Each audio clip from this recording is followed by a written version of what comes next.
Bom, para começar o segundo dia da Petros 2018, eu estou super honrada de trazer essa pessoa para cá no palco, o Írio, que vai falar sobre a Operação Serenata de Amor. Palmas, por favor.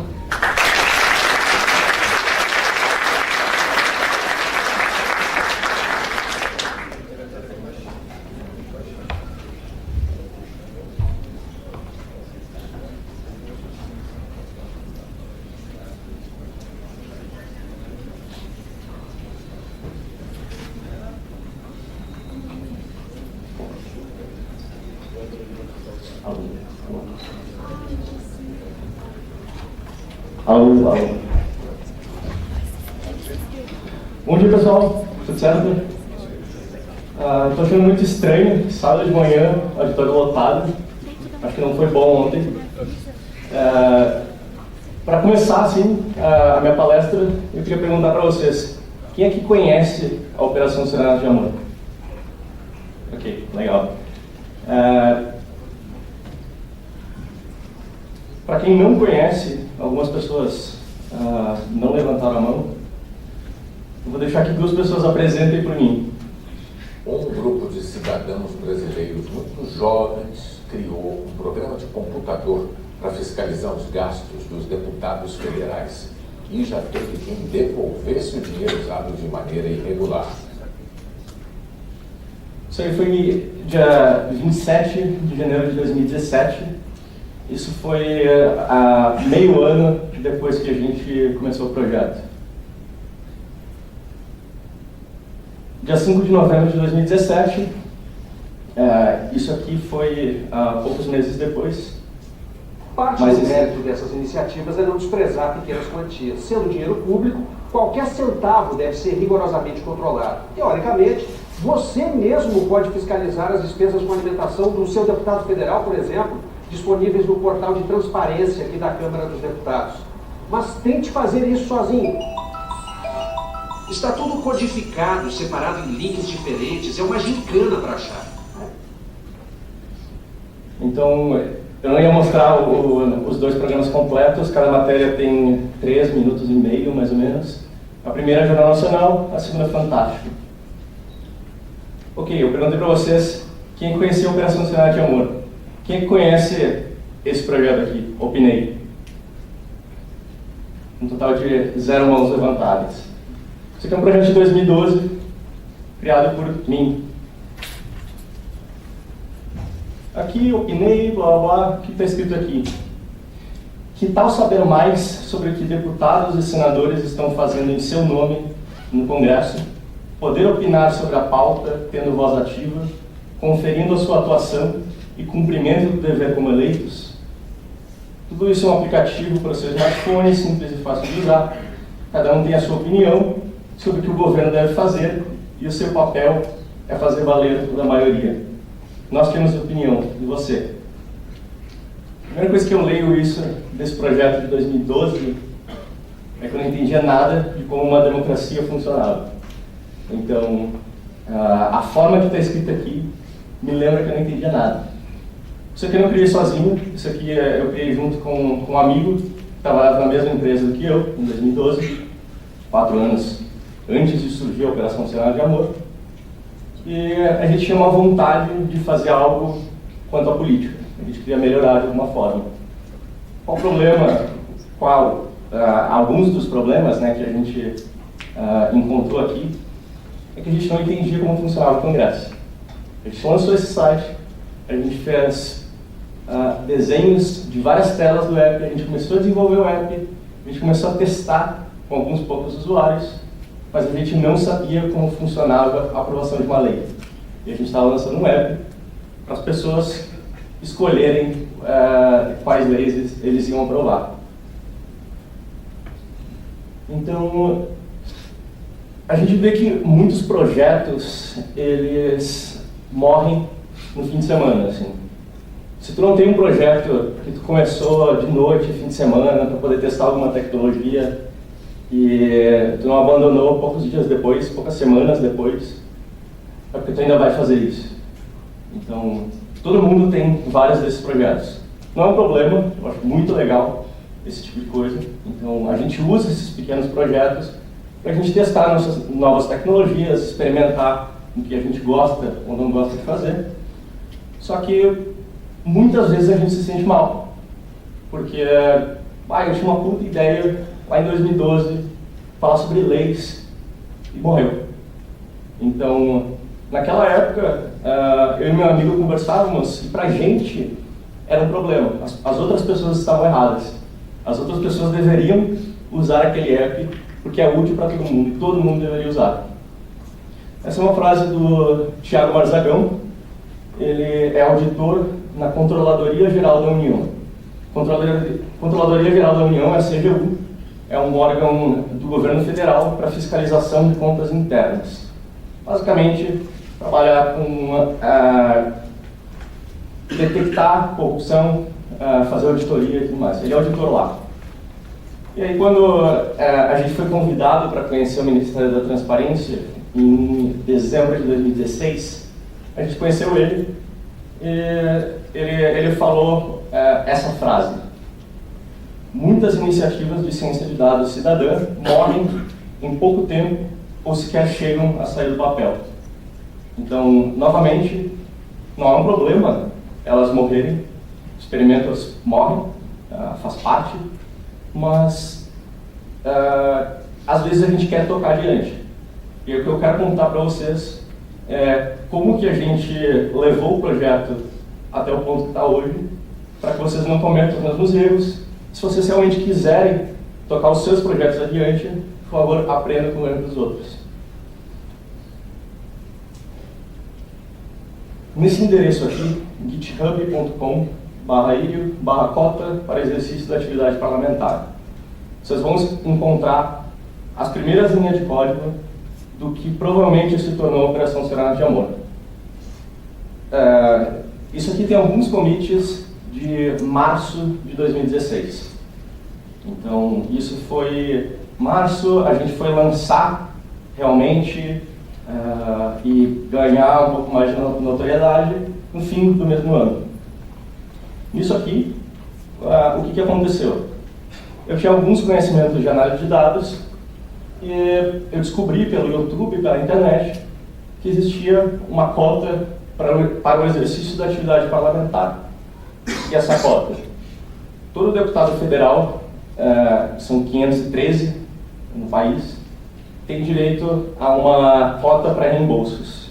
Então, da mesma forma que numa empresa privada, quando a gente vai viajar, a gente recebe nossa passagem aérea, a gente recebe nossa passagem de ônibus, a gente recebe um vale de alimentação, e os deputados também têm os seus. Uma coisa que a gente pode questionar é se deveria ser R$40 mil por mês, em média. Eu comecei a analisar os dados, são dados abertos, comecei a questionar sobre isso. Olha, e aí uma das primeiras coisas que eu encontrei muito curioso é deputado fretando aeronaves. Ele pagava R$10 mil para poder fretar uma aeronave de Brasília até Fortaleza. Tá, mas ok, isso pode realmente? Isso é algum caso de corrupção? Por que ele não está pagando uma passagem de segunda classe que seja primeira classe? Ele não encontraria uma primeira classe mais barata do que fretar uma aeronave só para ele?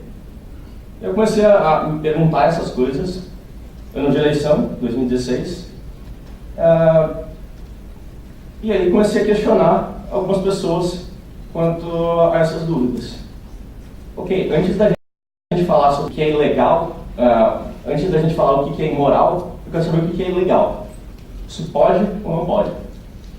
Para mudar a lei, aí é outro caminho que eu não teria poder naquele momento. Tá aí a cota para exercício da atividade parlamentar. Então, ela existe na Câmara dos Deputados e também existe no Senado Federal, em valores diferentes, em regras diferentes. Aí eu comecei a me questionar sobre essas coisas e falei com um colega de trabalho, Felipe Cabral. Felipe Cabral, ele é um administrador, naquela época ele estava começando a programar, e para mim era uma pessoa muito sensata. Eu cheguei para ele, Cabral, seguinte, não sei se tu sabe dessa cota de deputados. Não sei. Ok. E sabia que eles podem fretar aeronaves? Tem uma nota aqui de 10 mil reais. Não sabia. Ok. Mas o que eles mais podem fazer? A gente vê aqui gente pegando táxi, muita gente pegando ônibus, muito pouca gente pegando ônibus. Eles só fretam aeronaves, eles só pegam passagem aérea. Eles pagam muito táxi. Táxi é sempre um valor arredondado. Refeições muito altas. O que é possível? Aí ele, cara, não sei, mas tem caroço nesse angu. Então, o que a gente pode fazer? Cara, eu não entendo nada disso, mas eu conheço uma pessoa que talvez entenda um pouquinho mais do que eu. Aí, no dia seguinte, que eu apresentei para ele esses primeiros resultados, apareceu o Eduardo Kuducos. O Eduardo Kuducos, ele é sociólogo e ele também programa. E aí a gente começou a se questionar. Poxa, isso é possível? O que a gente deveria saber que a gente ainda não está sabendo? Por que ninguém está olhando para essas coisas ainda? Será que nós somos os primeiros do Brasil a olhar para esses dados? Não pode ser. E aí a gente começou a pesquisar mais sobre essa cota, sobre pessoas que estavam olhando essa cota, e a gente começou a encontrar. Então, na verdade, existem pessoas olhando, só que ninguém conhece elas. Então, o que a gente pode fazer diferente para que a gente consiga chamar a atenção para esses casos tão suspeitos e para que a gente faça alguma coisa quanto a isso, fazer diferente dessas outras pessoas. Aí a primeira lição que eu aprendi, isso foi em março de 2016. Naquele momento o projeto poderia ter morrido. Quando eu comecei a escrever o código em fim de semana, de noite, eu poderia não ter comentado com o Cabral. Ou quando ele chamou o Kuducos, ele chegou no dia seguinte, e aí, quando que a gente vai começar o projeto? Quando que a gente vai começar o projeto? Eu poderia ter falado, projeto não, isso é meu projeto, isso é daqui. E é muito comum a gente ver esse tipo de coisa acontecendo. Poderia ter morrido ali, só que aí, como talvez o Cabral era sensato e ele chamou uma pessoa que ele confiava, aí eu, deixa eu falar com esse cara. Eu já conhecia o Kuducos de vista e tal, mas a gente pode fazer alguma coisa contra isso. E a gente começou a conversar mais. O Cabral estava começando a programar, e o Kuducos ele já programava há bastante tempo, além de ser sociólogo, e a gente começou a limpar os dados da Câmara. São dados abertos, todo mundo tem acesso, só que quais eram os problemas, né? Inúmeros problemas. Os dados, eles eram arquivos XML. Um arquivo XML é um arquivo que, imagine um XML de 100 GB. Muita gente daqui da sala não vai conseguir abrir esse arquivo. Porque se tu abrir no teu editor de texto, se tu tentar abrir num Word, ele vai travar. E mesmo ferramentas de análise de dados, geralmente não vão abrir de primeira. Então, como que a gente pode esperar que um jornalista, que um cidadão comum analise esses dados e procure alguma suspeita? Então a gente começou a pensar no que a gente poderia fazer com isso. E a gente começou a encontrar muitos casos interessantes. Nada era ilegal ainda, mas, dá para fazer alguma coisa usando análise de dados, inteligência artificial. E a gente começou a pirar, conversando diariamente sobre essas ideias, e a gente chegou num objetivo: acabar com a corrupção.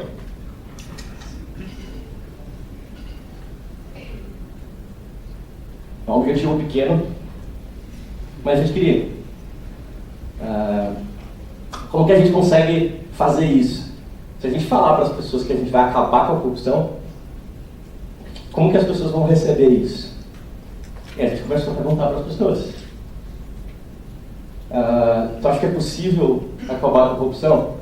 Não, mas isso existe desde que o Brasil é colônia. Ok. Mas, tu conhece inteligência artificial? Não conheço. A inteligência artificial, tu consegue automatizar e criar um software, que é um programa, capaz de trabalhar como se fossem milhares, milhões de pessoas. Então, se a gente acredita que milhões de auditores conseguem descobrir suspeitas, a gente consegue automatizar isso.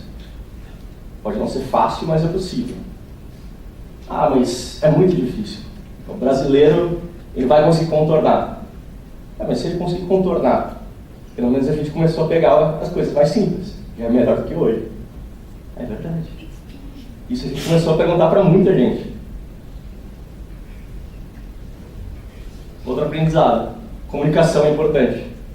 Então, a gente começou a fazer várias dessas perguntas. Se é possível acabar com a corrupção. As pessoas entendiam o que era inteligência artificial, o que era automatização, qual o trabalho que existe para denunciar esses deputados, para quem que eu denuncio, o que faz a Câmara dos Deputados. Então, tinham várias questões que as pessoas à nossa volta não sabiam, mas a gente queria ensinar as pessoas. Então, ainda em 2016, enquanto a gente rodava de noite, rodava fim de semana, feriado, é uma felicidade, porque porra, agora eu tenho um dia inteiro para trabalhar no projeto. A gente consegue fazer alguma coisa quanto a isso. A gente ia no bar junto, eu e o Cabral morávamos na mesma cidade, a gente ia no bar e às vezes tinha uma pessoa sozinha no bar, a gente chegava, opa, tudo bom? É o seguinte, você está ouvindo o negócio da Lava Jato? E tipo, parece maluco. E provavelmente éramos, mas a gente começou a falar muito com as pessoas desconhecidas. Então, aconteceu do Cabral para pessoas na rua e falar, olha, entra no Facebook e pesquisa Operação Serenata de Amor. Mas o que é isso? Não, Serenata de Amor, vai encontrar lá, é um projeto para acabar com a corrupção. Dá um like lá. E a gente teve vários engajamentos desse tipo para poder colher feedback. Se a gente não tivesse se preocupado com comunicação, em algum momento o projeto teria morrido. Poderia não ter morrido lá naquela fase inicial, mas a gente ia cansar de trabalhar de noite, a gente ia cansar de trabalhar no fim de semana. Pô, eu tenho um projeto para entregar, por que eu estou fazendo isso? Eu quero que todo mundo perceba esse projeto, só que ninguém tá acompanhando. Então a gente deu uma atenção muito importante para a comunicação. Ok, muitas vezes quando a gente trabalha na empresa, a gente imagina que comunicação é comprar propaganda no Facebook, é comprar propaganda na TV, colocar um painel na cidade. Ok, essas são formas de propaganda, só que comunicação envolve muito mais do que isso. Envolve escolher a identidade que a gente quer. Então, já que a gente estava trabalhando com um desafio tão grande de acabar com a corrupção, apesar da gente ter começado pequeno, olha, eu quero olhar para esses gastos dessa cota da Câmara dos Deputados. A gente tinha um objetivo grande. Então, ao que a gente quer ser associado? Com que pessoas que a gente quer conversar? O que vai fazer com que as pessoas acreditem que acabar com a corrupção é possível? Ficção. Algumas coisas que a gente não quer ser associado também é importante. Anonymous, Guy Fawkes, são personagens que a gente decidiu não ficar associado. Isso baseado em muita conversa interna, diariamente. Por quê? Por mais que uma ou outra pessoa do grupo acredite que o trabalho que essas pessoas fazem é muito importante, isso é baseado no Guy Fawkes, que é um cara que queria explodir o parlamento britânico em 1600 bolinha. Não era isso que a gente queria. A gente queria convencer de que trabalhar com os políticos é possível. Eu não quero explodir Brasília. Comunicação também descobrir formas de explicar tudo que a gente estava explicando nessas conversas que a gente parava pessoas aleatórias, em imagens, em textos, comunicar mais rapidamente com essas pessoas. Então, essa imagem que a gente colocou no nosso site, que até ainda está no ar, isso apareceu em inúmeros jornais. Porque as pessoas viam, eu quero entrevistar vocês. E essa é uma imagem que resume muita coisa. Ok, voltamos a trabalhar. Isso, enquanto a gente pensava tudo isso, a gente trabalhava quase que diariamente. Trabalhar quase que diariamente custa dinheiro. A gente não vai conseguir manter o projeto se a gente trabalhar de graça. Outro aprendizado. A gente quer receber por isso. Quais são as formas que a gente tem de receber? A gente discutiu várias possibilidades. Licitação, receber de político, vender para a prefeitura. Mas a melhor forma que a gente tinha de demonstrar para as pessoas que essa é uma ideia que valia é receber das pessoas o dinheiro. Isso validava a nossa ideia, isso também nos dava dinheiro. Se a gente não conseguisse a campanha de financiamento coletivo, é porque não valia a pena nada que a gente estava fazendo. Então a gente foi estudar os guias do Catarse, que é a maior plataforma, e a gente conseguiu arrecadar R$80 mil. Isso, não sei se vocês interpretam como pouco ou muito, mas isso foi o maior projeto de tecnologia de financiamento coletivo da América Latina. A maior arrecadação bem-sucedida. Dá para a gente interpretar como bem-sucedido porque é o maior, dá para a gente interpretar como mal-sucedido porque a gente queria empregar 10 pessoas por 6 meses. Porque quando a gente pesquisava projetos de ciência de dados, era esse período, era essa quantidade de pessoas, em 2016. A gente colocou R$600 mil no quadro branco, a gente viu, olha, pegando o maior projeto de tecnologia bem-sucedido, eles arrecadaram 40 mil. A gente não vai alcançar 600. A gente literalmente cortou um zero e o quê? O que a gente consegue fazer com isso? Nossa meta ficou R$61 mil. Batendo na meta. E a gente conseguiu trabalhar por 3 meses mantendo essa equipe. Então a gente reduziu muita coisa, mas conseguimos entregar.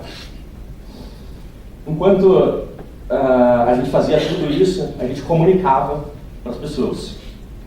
Então, a gente queria se comunicar por vídeo, então a gente começou a trabalhar fazendo vídeos assim em evento. A gente trabalhava fazendo live streaming, porque a gente queria mostrar para as pessoas o que a gente estava fazendo, as dificuldades que a gente estava tendo, que tinha um arquivo XML de 6 GB e que a gente tinha reduzido aquele XML para 15 MB compactado, que continha a mesma informação. A gente criou um Medium. Hoje, vocês conseguem ainda pesquisar pela tag Serenata de Amor, e vocês veem artigos de 2016 até aqui. Talvez dê uma média de um artigo a cada 2 meses, e às vezes acaba tendo uns 3 por mês. Mas a gente tenta ter uma frequência, porque se a gente está trabalhando, a gente tem o que contar. E a única forma de a gente convencer as pessoas de que o nosso trabalho é válido é mostrar o que a gente está fazendo. Mostrar o que a gente está fazendo também envolve imprensa. Então, a nossa equipe era diversa em vários sentidos. Sempre que a gente quer mais, mas ela era diversa, tinha várias pessoas diferentes, de áreas diferentes. E uma delas era um jornalista que trabalhava com ciência de dados mais conceitual. E ele nos ajudou a fazer os nossos press releases, nossa comunicação com a imprensa, a entender como que jornalistas funcionam. Então, em janeiro de 2017, que foi quando a gente apareceu no Jornal Nacional, até então, a gente coletava sempre quando a gente aparecia em jornais. Isso não era de graça, a gente conversava, a gente tentava com muitos jornais. E aí depois de algum tempo, os jornais começaram a vir, sem o nosso pedido. A gente quantificou isso. Chegou no momento que, olha, ok, agora a gente apareceu no Jornal Nacional, a gente quer olhar o que a gente conseguiu até agora. Aí a gente foi para uma outra pessoa, que também foi voluntária, me ajuda a quantificar o quanto de propaganda que a gente já conseguiu. Em janeiro de 2017, a nossa estimativa era de R$1.800.000 de mídia espontânea. A gente não pagou nada desse R$1.800.000. Aí a gente parou depois desse período a gente parou de quantificar porque a gente chegou à conclusão de que olha, o Jornal Nacional não dá para ser mais do que isso, agora a gente tem que mudar a estratégia. Porque uma vez que aparece no Jornal Nacional, todos os outros jornais vêm atrás. A gente aprendeu na prática isso. Vários detalhes que não cabem agora em uma hora de conversa explicar para vocês, mas a gente tem que aprender a trabalhar com a empresa. Eles têm a forma de trabalhar deles. Então, nessa matéria do Jornal Nacional, a gente dá entrevista, a gente explica várias coisas, eles falam com políticos, mas em nenhum momento eles falam o nome Operação Serenata de Amor. A gente também tem que mostrar o impacto que a gente está tendo. Então, a gente recebeu até o momento aproximadamente 163 mil reais. A gente segue com uma campanha de financiamento coletivo recorrente, vocês pagam uma mensalidade, vocês escolhem quanto vocês vão dar, e todo mês é debitado da conta. A gente estima que devolvido diretamente 54 mil reais. A gente tem um artigo do mês passado, mês retrasado, que é o impacto da operação na Câmara dos Deputados. Vocês vão ver esses números, demonstrações, código, para vocês verem tudo como que a gente calculou esse número.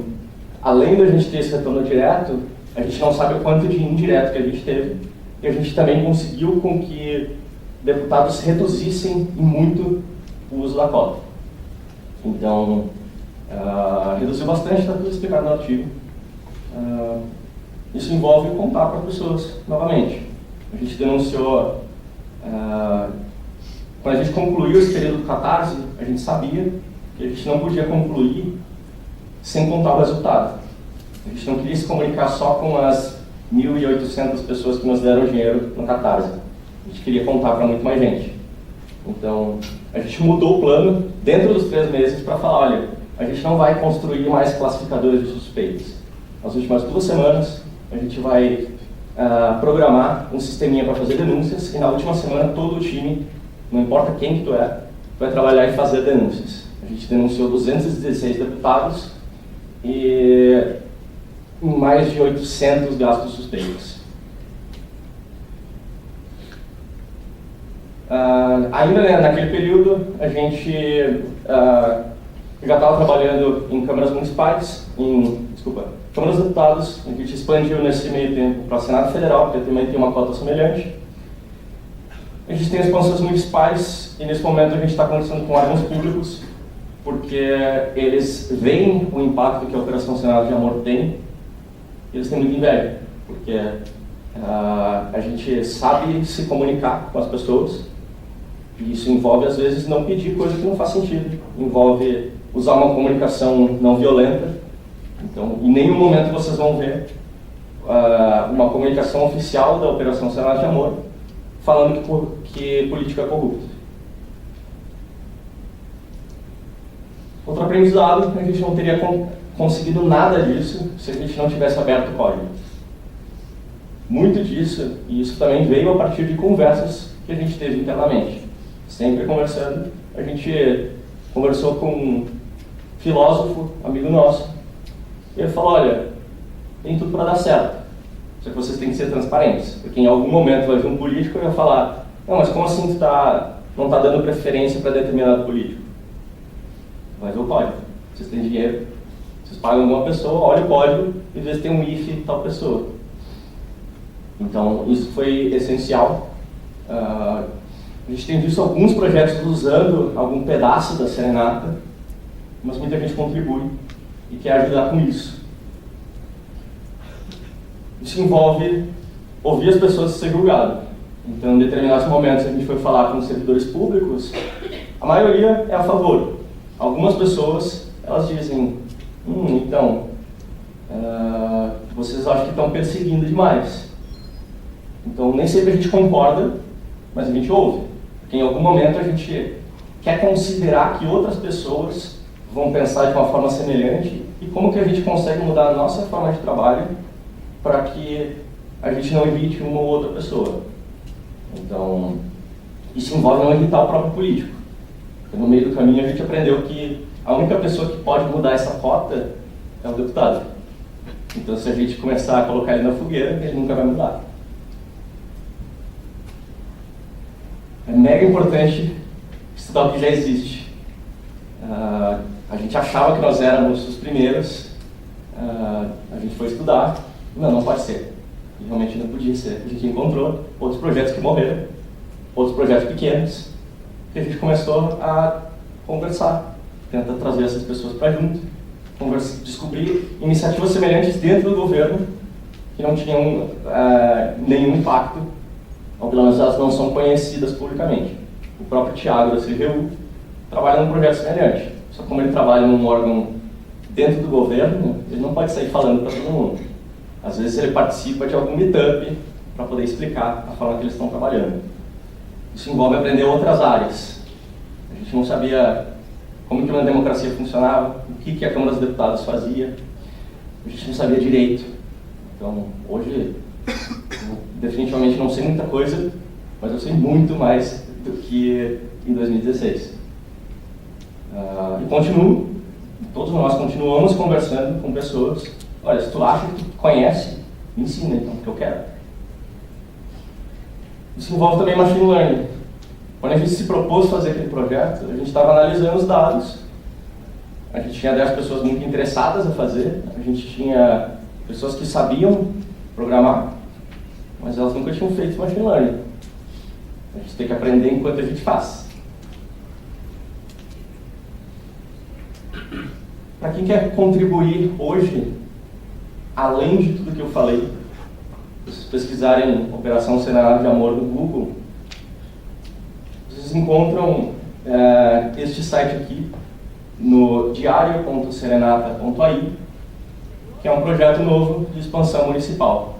Então, o maior pedido desde que a gente começou o projeto é: venha para o meu município, faça a mesma coisa aqui, porque aqui vocês vão afetar muito mais a minha vida. Se vocês entrarem nesse site, vocês vão ver vários outros problemas que a gente começou a enfrentar agora. Por exemplo, o dado ele não está nem no XML, ele está no PDF. Então, não é porque está no PDF que é impossível de trabalhar. E aí vocês entram aqui, hoje vocês conseguem ver dispensas de licitações no município de Porto Alegre. Em uma semana de open source, a gente tem Spiders, então software que coleta os PDFs e as informações deles para outros 6 municípios em uma semana.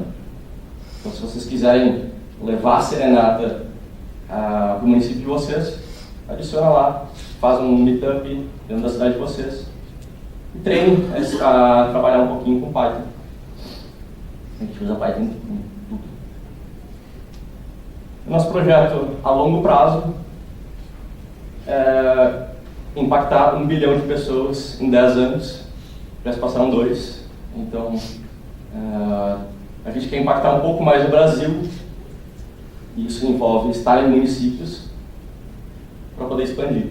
A gente tem conversado com alguns outros países que querem também algo parecido. Quem quiser saber mais, tem um endereço importante, serenata.ai. Vocês vão conhecer como apoiar o projeto, como contribuir, quais são as formas. Eu quero ver como está o meu deputado. Entre em serenata.ai, que eu espero que entenda o site e conheça mais como fazer isso. Twitter Rose da Serenata é onde a gente posta suspeitas. E meu Twitter, @i. ok.ori.br é a organização do qual a gente passou a fazer parte no início desse ano. A Open Knowledge do Brasil ela trabalha em incentivar dados abertos e fazer com que esses dados abertos tenham melhor uso. A gente começou fora, a gente viu que fazia muito sentido entrar. Então eu espero que vocês passem a acompanhar um pouco mais, aprendam sobre tudo que a gente passou. Eu não espero que isso seja uma história final, a gente ainda tem muita coisa para fazer. Eu acho que talvez se vocês quiserem tocar um projeto de final de semana e levar para um órgão de imprensa grande como o Fantástico, espero que aprendam um pouquinho. Obrigado.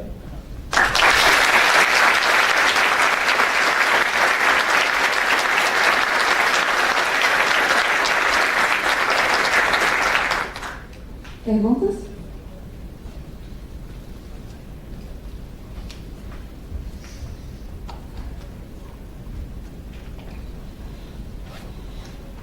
Oi. Você tinha falado sobre o dinheiro que tinha sido devolvido como resultado do projeto. Eu não entendi direito o quanto que vocês conseguiram fazer com que diminuísse os gastos, por causa do projeto, né, visivelmente, o quanto foi devolvido por denúncias. Diretamente, eu não tenho o número de cabeça de quanto que foi devolvido a partir da denúncia direta. Por quê? Porque a gente passou a tuitar a suspeita e o tweet da suspeita faz com que as pessoas encontrem, as pessoas que estão acompanhando o projeto, encontrem gastos semelhantes explorando na nossa plataforma e denuncia também, do mesmo deputado geralmente. Então, o número exato direto das denúncias que a gente fez eu não tenho, mas o que eu tenho são algumas demonstrações, correlações, para poder demonstrar que o deputado que foi denunciado, ele não só diminuiu muito o seu gasto dessa verba, como ele devolveu outros gastos que não foram denunciados. Ou talvez tenham sido denunciados, mas por outras coisas. Por exemplo, a gente denunciou um gasto de fevereiro de 2017. Ele devolve, aí depois a gente denuncia de novo, fevereiro também. Março, ok. Aí ele fala para o assessor, não, peraí, vamos dar uma olhada historicamente, porque a gente tem que rever o que tem lá para a gente já devolver. Então a gente tem alguns relatos de deputados falando publicamente, pelo menos, que fizeram isso. A gente foi procurar no dado e a gente viu que se a gente pegar o somatório de todos os gastos de refeições de deputados federais no segundo semestre de 2016 comparado com o segundo semestre de 2017, então antes de serenata e pós-serenata, o somatório das refeições por deputado era de, não lembro qual que é o valor, mas se a gente pegar só os deputados que não foram denunciados, eles reduziram o seu valor em 50 e poucos reais. É pouco. Mas se a gente pegar os que foram denunciados, foi 1.182. Então, não é uma prova matemática, mas é uma correlação bem forte se pegar o número de deputados que a gente tem. E aí, de novo, parabéns, né, cara? A gente já começou ontem. Eu acho que eu sei que tudo deve ser plantar bastante, né? A parte de comunicação, a parte de desenvolver o produto para chegar até onde vocês chegaram, mas não sei se tu consegue escrever uma ação única que foi assim, mais efetiva, que de repente tu viu, putz, aquele cara que eu falei, isso vai levar a gente a dar um salto aqui, o tipo de comunicação que a gente fez, sei lá, alguma coisa do produto, que foi o que de repente deu aquele salto que tu viu, para agora a gente vai chegar lá. Eu provavelmente vou ser injusto, porque foram muitas coisas que aconteceram, mas uma que eu penso de cara é que, como a gente estava trabalhando open source, uma das primeiras pessoas que descobriu, acho que se não me engano, 7º ou 8º usuário que deu estrelinha no GitHub, agora a gente tem mais de 3.000, foi o Romeu Carvalho, que ele era chefe de ciência de dados do governo federal. 2 semanas depois ele nos chamou para conhecer a CGU e foi ali que a gente começou a ter contato com o governo. Eles nos apresentaram o que eles estavam fazendo, isso gerou uma empatia pelos servidores, isso fez com que a gente percebesse que existem outras pessoas fazendo o mesmo, só que eles têm limitações. Da mesma forma que a gente também tem limitações, então a gente precisa trabalhar junto. Então hoje, eu diria que essa pessoa estar acompanhando o nosso projeto, que era open source, se não fosse open source não teria descoberto, foi algo bastante decisivo. Bom dia. Bom dia. O projeto ele funciona com base em hipóteses, né? Vocês fazem hipóteses e ele faz a pesquisa. Aí a minha pergunta é se tem como ver essas hipóteses e também sugerir novas hipóteses, porque é uma curiosidade que eu tenho. Sim. Das dificuldades que a gente teve, era fazer um projeto que a gente queria fazer em 6 meses, em 3. Então a gente conversou com cientistas de dados, nenhum falou que era possível, Não, você precisa de no mínimo 4 meses. E a gente, ok, não quer falar contigo, quer falar com outra pessoa. A gente falou com agilistas que, olha, eu não entendo nada de ciência de dados, mas se eu quero entregar algo muito rápido, dá uma olhada nessas duas coisas, time boxing e hypothesis driven development. Então, a ideia é que eu não vou trabalhar muito tempo, por exemplo, em detectar bebidas alcoólicas compradas pela Cota. Eu vou colocar um time boxing, eu vou colocar um tempo limite. Então, e se eu não conseguir alcançar algo interessante nesse tempo, eu vou desistir dessa hipótese. Hoje, todas as hipóteses estão no nosso GitHub. Se tu pesquisar por Meal Price Outlier, ou Meal Price Outlier no GitHub, dentro do nosso repositório você encontra o arquivinho, que é um dos classificadores mais importantes. Tu pode criar o teu próprio, ou tu pode abrir uma issue no GitHub para sugerir um novo e ver se outra pessoa se interessa por desenvolver para ti. Então acho que essas são as duas formas. É tu ir direto no código e fazer o teu, entender um pouco a arquitetura. A gente tem um grupo do Telegram que pode perguntar em real time, ou sugerir. Aqui. Bom dia, parabéns do projeto. Tu comentou que o principal problema, assim, do projeto foi, enfim, vocês denunciam gastos de deputados e tem deputados que ficam incomodados com isso, achando que é perseguição. Só que, querendo ou não, o principal, a matéria bruta de vocês, a registração é a denúncia, é o gasto errado.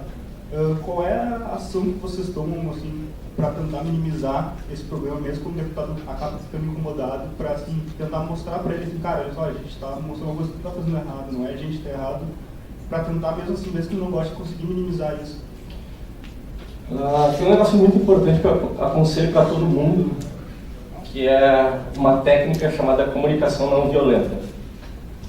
Tem um livro disso, um curso disso, que o Felipe Cabral, um dos fundadores, ele é especialista, então ele ensinou pra gente.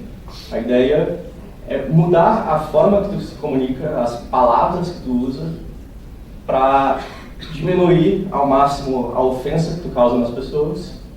E quando tu causa a ofensa, ok, como que eu vou responder a isso? Então, isso envolve perguntar diretamente o que te incomodou. Então, às vezes a gente responde no Twitter: senhor deputado, o que te incomoda com isso, se existe uma lei? Então, com o tempo, a gente começou a ver algumas desculpas que eles demonstram. Então, olha, foi meu assessor, a Câmara aprovou. Essas são, acho que, as duas maiores. A gente começou a produzir artigos com isso. Então, tem um artigo lá completo do porquê que a Câmara aprovou não é uma boa desculpa. E tem um outro artigo que pagar refeição para o seu assessor não é ok. Porque tem um negócio falando que não pode. Então, uma forma que a gente lida é fazer essas perguntas diretas quando surge algo novo, ou então mandar o link do artigo. Mas hoje tem muita gente que nos segue e que já passa, ela já entende essa forma de comunicação e não sai xingando o deputado direto. Tem gente que xinga, mas acho que não são todos. Iri, muito obrigada. A gente vai encerrar. Mas mais uma roda de palmas, por favor.